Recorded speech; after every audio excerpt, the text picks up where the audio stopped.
আছে ম্যাম। তাহলে এখন আমি আসি। ম্যাম একটা কথা বলার ছিল। কি হয়েছে লন্ডন? কিছু বলবে? ম্যাম ইমার্জেন্সি ভাবে ওয়াশরুমে যেতে হবে একটু। যাও, তবে তাড়াতাড়ি আসবে। এখনই অজিত চলে আসবে। আমি চলি টয়লেটে, টয়লেট ডাকে আমাকে, টয়লেটে শান্তি, পড়ালেখা ক্লান্তি।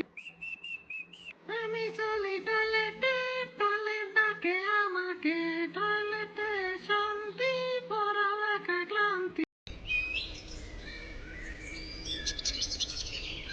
হ্যালো স্টুডেন্টস, কেমন আছো তোমরা? আমরা ভালো আমরা আছি ভালো ম্যাম, আছি ম্যাম, আপনি আপনি ভালো ভালো আছেন? আছেন? আলহামদুলিল্লাহ, আমিও ভালো আছি। আমি মোসাম্মদ শারমিন সুলতানা।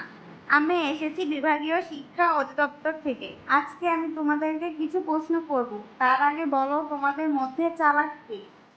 আরে ম্যাম, আসতে না আসতে আমার নামে আবার কে বিচার দিল? এখন কি আমি উঠে দাঁড়াবো, উঠবো নাকি উঠবো না? না, যা আছে কপালে উঠেই যাই। ম্যাম, এই ক্লাসের মধ্যে আমিই চালাক। ও, তুমি চালাক? তাহলে বলো তো, লন্ডন কোথায় অবস্থিত? ম্যাম, এটা তো খুবই সহজ প্রশ্ন। লন্ডন এখন টয়লেটে অবস্থিত। লন্ডন কিভাবে টয়লেটে অবস্থিত হয়? এটা কি ধরনের রসিকতা? ম্যাম, আপনি আসার কিছুক্ষণ আগেই আমার বন্ধু লন্ডন টয়লেটে গিয়েছে। সে তো এখনো টয়লেটে অবস্থান করছে।